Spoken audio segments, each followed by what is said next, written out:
Hello everyone, welcome to my YouTube channel the D classroom. आज हम D classroom में maths का एक बहुत इंपॉर्टेंट टॉपिक पॉलिनोमियल डिस्कस करेंगे। बिना टाइम वेस्ट करते हुए स्टार्ट करते हैं पॉलिनोमियल। सबसे पहला क्वेश्चन, पॉलिनोमियल है क्या? What is a polynomial? भाई जब तक मैं यही नहीं जानूंगा कि पॉलिनोमियल है क्या, उसको पढ़ूंगा क्या, उसमें क्या क्वेश्चन सॉल्व करूंगा? तो सबसे पहला question, what is a polynomial? Polynomial को डिफाइन करते हैं, the combination of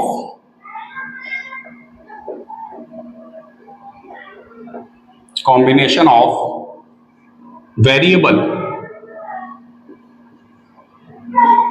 oblique alphabets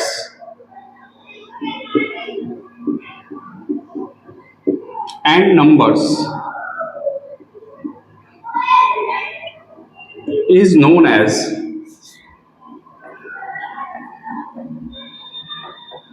polynomial. Polynomial क्या है? कॉम्बिनेशन है अल्फाबेट्स और वेरिएबल का, आई मीन वेरिएबल्स और नंबर्स का कॉम्बिनेशन है। अब सबसे पहला क्वेश्चन आता है कि भाई वेरिएबल हैं क्या? तो वेरिएबल क्या होते हैं? वेरिएबल होते हैं हमारे अननोन क्वांटिटीज। वेरिएबल को हम कैसे डिफाइन करते हैं? सिंपल वे में, अननोन क्वांटिटीज। अब इसका यूज आप क्लास 7 से कर रहे हो। क्लास 7 में भी किया है आपने, क्लास 8 में भी किया है, क्लास 9 में तो पूरा चैप्टर ही है पॉलिनोमियल। बट कई बार ऐसा होता है कि हम वेरिएबल को जज नहीं कर पाते। तो जहां पर हमें चीजों के बारे में नहीं पता होता, जैसे कि हमने क्लास 7 में क्वेश्चन करे होंगे मेंसुरेशन में कि कोई रेक्टेंगल है जिसकी कुछ लेंथ है, उसकी ब्रेड 20 दे रखी है और उसका पेरीमीटर क्या दे रखा है? सपोज 100 दे रखा है। तो हम उस कंडीशन में क्या करते थे? हम लेट करते थे let the length of rectangle is equals to X. अब ये जो एक्स हमने लिया है ये एक अननोन वेरिएबल है, यानी कि अननोन क्वांटिटी है, तो ये क्या हो गया? वेरिएबल हो गया। तो ऐसे ही क्या हो गया यहां पे? Combination of variable. वेरिएबल को हम कैसे डिफाइन करते हैं? अल्फाबेट्स के थ्रू डिफाइन करते हैं। And numbers is known as polynomial. अब इसमें क्या होता है कि हमने इसको तो लिख दिया। कॉम्बिनेशन क्या है? भाई मैथ में कॉम्बिनेशन जो है वो 4 टाइप से होता है, या तो एडिशन के थ्रू होगा, या सब्ट्रैक्शन के थ्रू होगा, या मल्टीप्लिकेशन, या फिर वो क्या होगा? डिवीजन के थ्रू होगा। तो इस तरीके से तो सारे के सारे जो कॉम्बिनेशन है वो क्या बन जाएंगे? हमारे पॉलिनोमियल बन जाएंगे। बट ऐसा नहीं होता, कुछ कंडीशंस में ऐसा भी होता है कि वो पॉलिनोमियल की कैटेगरी में नहीं आता। तो अब उसको जानते हैं कि वो पॉलिनोमियल की कैटेगरी में कब कोई एक्सप्रेशन पॉलिनोमियल की कैटेगरी में नहीं होगी। तो उसको डिफाइन करते हैं कि when an expression is not a polynomial,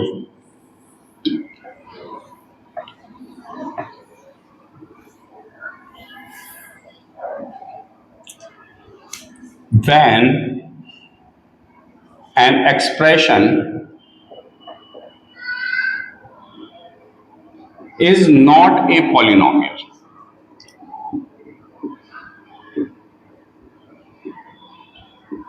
अब इसके लिए केवल और केवल मुझे 3 पॉइंट याद रखने हैं। अगर मेरी एक्सप्रेशन में ये 3 पॉइंट हैं तो इसका मतलब क्या है कि वो पॉलिनोमियल नहीं है।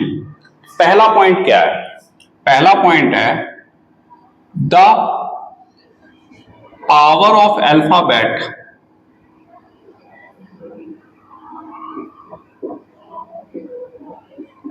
Is negative. यानी कि मेरा पहला पॉइंट क्या हुआ कि जो पावर है अल्फाबेट की वो कैसी हो? नेगेटिव हो। अगर ऐसा मुझे दिखाई दे जाए मेरी एक्सप्रेशन में, मेरे पॉलिनोमियल एक्सप्रेशन में अगर मुझे कोई अल्फाबेट की पावर नेगेटिव दिखाई देती है तो मैं उसे क्या कहूंगा कि वो जो है वो पॉलिनोमियल नहीं है।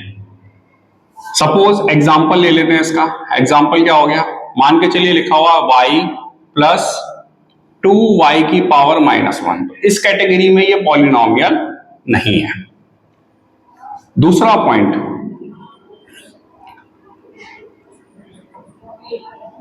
The power of alphabet is in fraction, यानी कि अगर अल्फाबेट की पावर फ्रैक्शन में है तो भी वो पॉलिनोमियल नहीं है। एग्जाम्पल, सपोज दैट मेरे पास लिखा हुआ है x प्लस एक्स की पावर 3/2, तो ये हमारा पॉलिनोमियल में नहीं काउंट होगा। अगला पॉइंट क्या आता है? अगला पॉइंट होता है the alphabet is in under root,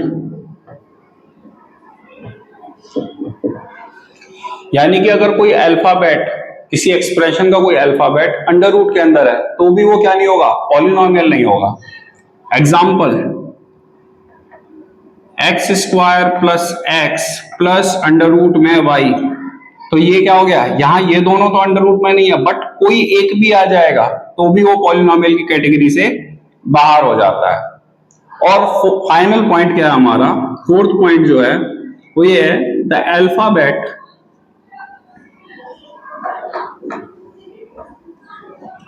is in denominator,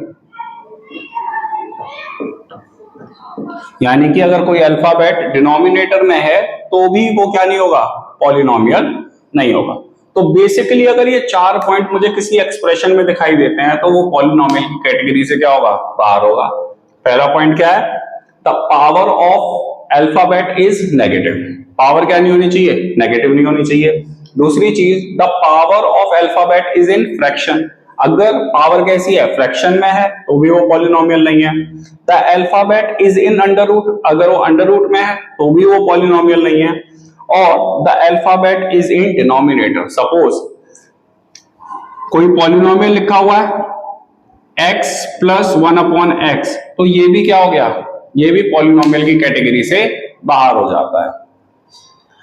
अब बात करते हैं कि भाई ये 4 पॉइंट के अलावा क्या बाकी सब पॉलिनोमियल होंगे? तो हाँ, बाकी सारे कॉम्बिनेशन किसको डिफाइन करेंगे? पॉलिनोमियल को डिफाइन करेंगे। नेक्स्ट पॉइंट आता है इसमें, व्हाट टाइप्स ऑफ पॉलिनोमियल। भाई पॉलिनोमियल के टाइप क्या क्या होते हैं? तो क्लास 10th लेवल पर हम इसको पढ़ रहे हैं, तो क्लास 10th लेवल तक ये जो है 6 टाइप का होता है। तो बिना टाइम वेस्ट करते हुए लिखते हैं इसको फटाफट से। टाइप ऑफ पॉलिनोमियल,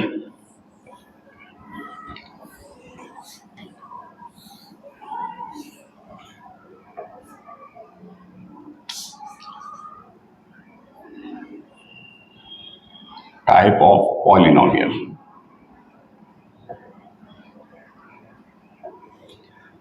अब पॉलिनोमियल जो है वो 2 तरीके से कैटेगराइज है, एक तो है वो टर्म वाइज और एक है वो डिग्री वाइज।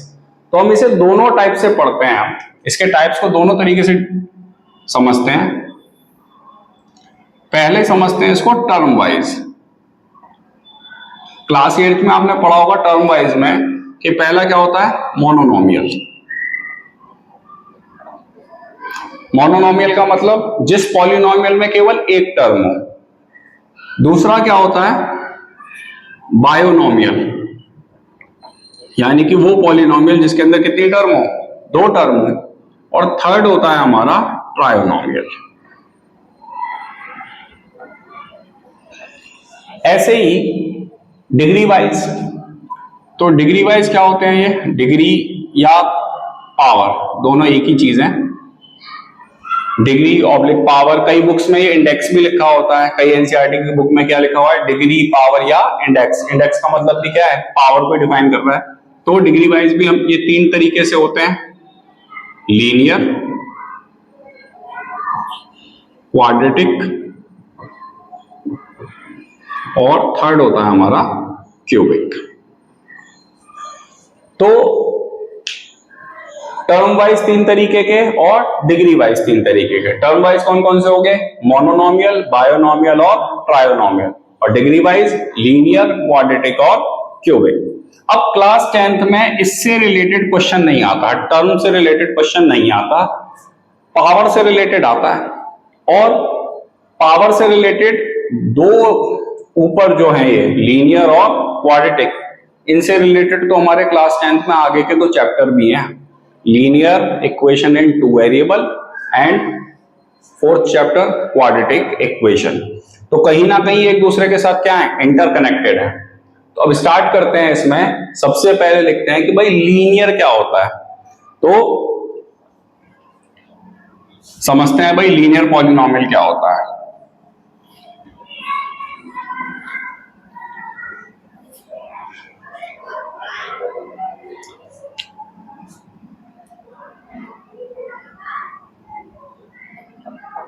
लीनियर पॉलिनोमियल, तो लीनियर पॉलिनोमियल को हम डिफाइन करेंगे, a polynomial whose highest power is 1, यानी कि वह पॉलिनोमियल जिसकी सबसे बड़ी पावर क्या हो, 1 हो। अब ये पावर किसकी है, नंबर की नहीं, ये पावर है वेरिएबल की, यानी कि अल्फाबेट की पावर के बारे में बात कर रहे हैं। जिस पॉलिनोमियल के अल्फाबेट में सबसे बड़ी पावर 1 होती है वो क्या कहलाता है, हमारा लीनियर पॉलिनोमियल कहलाता है। एग्जाम्पल के लिए अगर मैं बात करूं तो हम यहां लिख सकते हैं x + 1, ये लीनियर पॉलिनोमियल है क्योंकि यहाँ पे x की हाईएस्ट पावर कितनी है, 1 है। या मैं लिख सकता हूं x + y + z, तो ये भी क्या है, एक लीनियर पॉलिनोमियल है। वेरिएबल इसमें 3 है, बट अगर मैं तीनों वेरिएबल को देखूं तो तीनों वेरिएबल की इंडिविजुअल पावर क्या है, हाईएस्ट 1 है। तो ये क्या हो गया हमारा लीनियर पॉलिनोमियल। अब बात करते हैं इसकी जनरल फॉर्म की। भाई लीनियर पॉलिनोमियल की जनरल फॉर्म क्या होती है। तो general form of linear polynomial, तो जनरल फॉर्म क्या होती है इसकी, ax + b, यानी कि कभी भी आपको कोई भी पॉलिनोमियल इस फॉर्म में लिखा हुआ दिखाई दे, ax + b की फॉर्म में लिखा हुआ दिखाई दे, तो आप समझ जाना वो किस पॉलिनोमियल के बारे में बात कर रहा है, वो बात कर रहा है हमसे लीनियर पॉलिनोमियल की। a क्या डिफाइन होगा इसमें, कोफिशिएंट ऑफ x,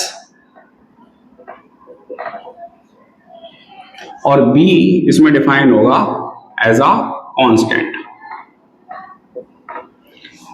कोफिशिएंट का मतलब क्या होता है, कोफिशिएंट का मतलब होता है कि वेरिएबल के साथ जो भी न्यूमेरल क्वांटिटी मल्टीप्लाई में होती है वो उसका क्या बन जाता है, कोफिशिएंट बन जाता है। तो यहां पर x क्या है, वेरिएबल है, और उसके साथ मल्टीप्लाई में कौन है, a। अब यहाँ a की जगह कुछ भी हो सकता है, कोई नंबर हो सकता है, सपोज दैट यहाँ 3 होता, -2 होता, या 100 होता, तो 100, -2 और 3 ये सब क्या होते हैं, x के कोफिशिएंट होते हैं। और b क्या है, खाली नंबर है, दैट मीन्स ये क्या हो गया हमारा, कांस्टेंट हो गया।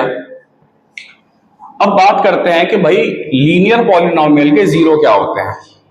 तो किसी भी पॉलिनोमियल के जीरो डिसाइड करती है उसकी हाईएस्ट पावर, किसी भी पॉलिनोमियल के जीरोस डिसाइड करती है उसकी हाईएस्ट पावर।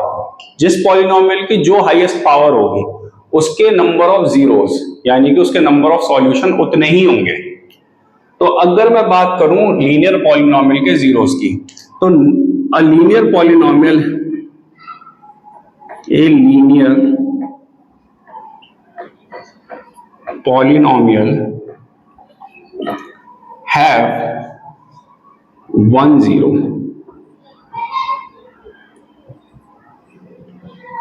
ऑब्लिक कुछ रूट। अब जीरो होते क्या है भाई, हाईएस्ट पावर क्या है इसकी, 1 है, तो इसके पास नंबर ऑफ जीरो कितने होते हैं, 1। और उसको अगर मैं लिखूं कि उसको बोलते क्या है हम, तो हम उसे बोलते हैं अल्फा।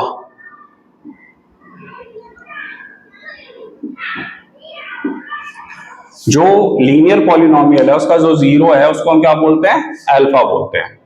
सबसे पहले हम ये समझते हैं कि जीरो होते क्या है भाई।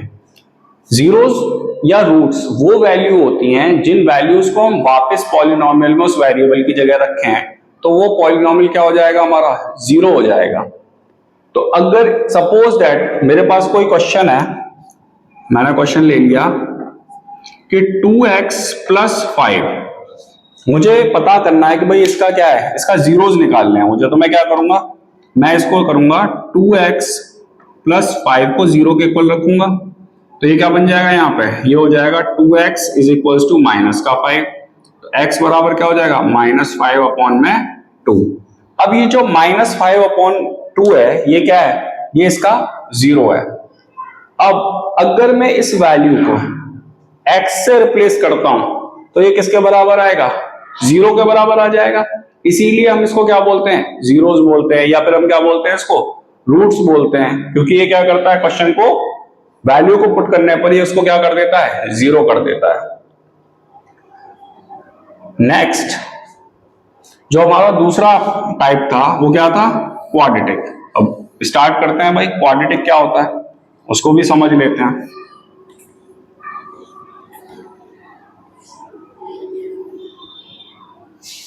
तो अगर क्वाड्रेटिक पॉलिनोमियल को डिफाइन करना हो तो आप समझ ही गए होंगे वैसे, बट क्वाड्रेटिक पॉलिनोमियल क्या होता है, क्वाड्रेटिक पॉलिनोमियल होता है अ पॉलिनोमियल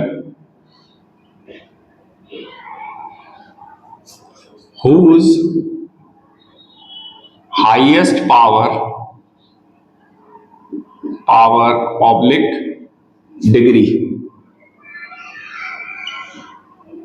is 2, यानी कि ऐसा पॉलिनोमियल जिसकी हाईएस्ट पावर क्या हो, 2 हो, उसको हम क्या बोलते हैं, क्वाड्रेटिक पॉलिनोमियल बोलते हैं।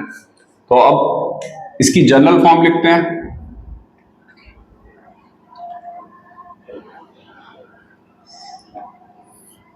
इसकी जनरल फॉर्म होती है ax² plus bx plus c। ax² plus bx plus c। अब आप यहां देखो कि यहां पर x की हाईएस्ट पावर कितनी आ रही है, 2 आ रही है, तो अब ये क्या हो गया, हमारा क्वाड्रेटिक हो गया। अब क्योंकि इसकी हाईएस्ट पावर 2 है तो इसके नंबर ऑफ जीरो कितने होंगे, 2। तो अ quadratic polynomial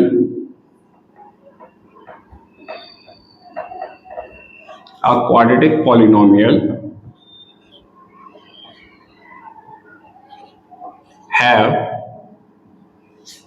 2 roots oblique zeros। ये हमारे लिए बहुत ज्यादा इंपॉर्टेंट है क्योंकि इससे रिलेटेड बोर्ड में क्वेश्चन आना ही आना है, ये 100% है, चाहे वो चैप्टर के फॉर्म में है, क्वाड्रेटिक इक्वेशन के रूप में है, या वो क्वाड्रेटिक पॉलिनोमियल के रूप में है, तो ये हमारे लिए बहुत ज्यादा इंपॉर्टेंट है। A quadratic polynomial have 2 root. यहां पर कितने रूट है इसके, 2 रूट है। अब सीधी सी बात है, जहां 2 रूट है वहां कोई ना कोई रिलेशन होगा, और ये जो रिलेशन वाला पार्ट है ये पॉलिनोमियल को सॉल्व करने के लिए बहुत इंपॉर्टेंट है। तो रिलेशन ऑफ रूट्स क्या होते हैं, रिलेशन ऑफ रूट, उससे पहले इन दोनों रूट्स के नाम क्या होते हैं। पहले नंबर पे क्या आता है, अल्फा आता है, और दूसरा रूट क्या कहलाता है इसका, बीटा कहलाता है। तो अब इन दोनों के बीच में कुछ रिलेशन होते हैं। अब हम रिलेशन कैसे लेंगे, हम केवल पॉजिटिव रिलेशंस के बारे में बात करेंगे। पॉजिटिव में क्या हो गया, एडिशन और प्रोडक्ट के बारे में बात करेंगे। तो हमारा पहला रिलेशन क्या बनता है, हमारा पहला रिलेशन बनता है इसमें sum of root. Sum of root बहुत इंपॉर्टेंट है ये, अगर आपने इसको एक बार समझ लिया ध्यान से तो फिर इसके क्वेश्चंस को सॉल्व करने में आपको मैक्सिमम टू मैक्सिमम 1 मिनट या 30 सेकंड लगेंगे। और अगर आप इस चीज को अच्छे से नहीं समझ पाए तो आप इस क्वेश्चन को पहले पूरा रूट निकालोगे और फिर आप इसकी वैल्यूज को पुट करके इसके आंसर को सॉल्व करोगे।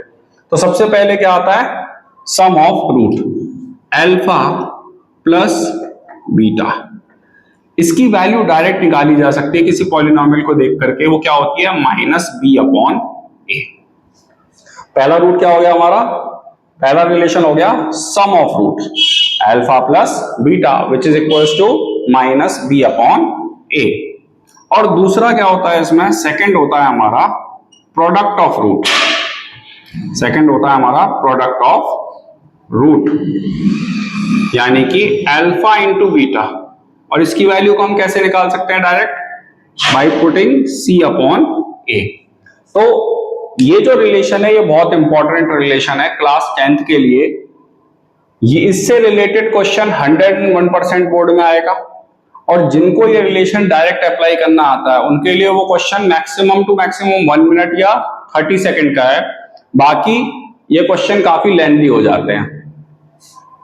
अब हम आगे डिस्कस करें उससे पहले इन रूट्स के अंदर भी कई बार क्या होता है, वो स्क्वायर की फॉर्म में या क्यूब्स की फॉर्म में या रेसिप्रोकल की फॉर्म में हमें क्या करता है, रूट्स को प्रेजेंट कर देता है। तो हमें कुछ आइडेंटिटीज याद होनी चाहिए इन रूट्स को सॉल्व करने के लिए। अब हम डिस्कस करेंगे वो आइडेंटिटीज।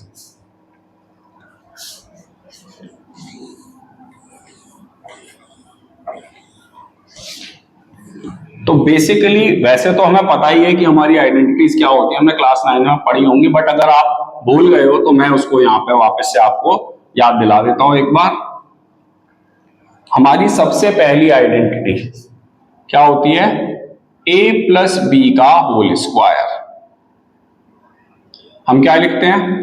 अब इसको हम a प्लस बी की फॉर्म में नहीं करते, बल्कि हम इसको अल्फा प्लस बीटा की फॉर्म में करते हैं, क्योंकि हमें क्या रहेगा, हमें उससे याद रहेगा कि हमें कैसे करना है क्वेश्चन को सॉल्व। सपोज दैट हमारा पहला क्वेश्चन आया कि सॉल्व अल्फा प्लस बीटा का होल स्क्वायर। अब इसको हमें डायरेक्ट सॉल्व तो करना नहीं है, बिकॉज ये क्या है, सम ऑफ रूट, हम डायरेक्ट वैल्यू रखेंगे और हमें हमारा आंसर मिल जाएगा। बट कई बार क्या होता है, क्वेश्चन हमारे सामने कुछ और ही फॉर्म में होता है। अगर सपोज दैट ये होता है alpha square plus beta square plus 2 alpha beta. अब अगर इसने केवल मुझे यही क्वेश्चन दे दिया होता कि find the value of alpha square plus beta square, तो मैं कैसे सॉल्व करता इसको? तो उसके लिए मुझे ये आइडेंटिटी याद होनी चाहिए कि भाई मेरा alpha square plus beta square किस आइडेंटिटी में आता है। तो ये मेरी पहली आइडेंटिटी हो गई। दूसरी आइडेंटिटी क्या होती है? अल्फा माइनस बीटा का होल स्क्वायर। ये क्या हो सकता है? Alpha square minus beta square, sorry plus beta square minus 2 alpha beta. Third identity क्या हो सकती है इसमें? थर्ड आइडेंटिटी हो सकती है अल्फा प्लस बीटा का होल क्यूब। ये हो सकता है क्या? Alpha cube plus beta cube plus 3 alpha beta bracket में अल्फा प्लस बीटा। और नेक्स्ट क्या हो सकता है हमारा इसमें? फोर्थ हो सकती है अल्फा माइनस बीटा का होल क्यूब। तो इसको कैसे लिखेंगे? Alpha cube minus beta cube minus 3 alpha beta bracket में अल्फा प्लस बीटा। अगर मुझे ये 4 आइडेंटिटी अच्छे से आती हैं तो फिर मेरे लिए क्वेश्चन कोई बहुत बड़ी बात नहीं है। इससे आगे हम जो डिस्कस करेंगे वो हमारी नेक्स्ट वीडियो में डिस्कस करेंगे। अगर आपको मेरा ये टॉपिक पसंद आया हो तो please like my video. Thank you.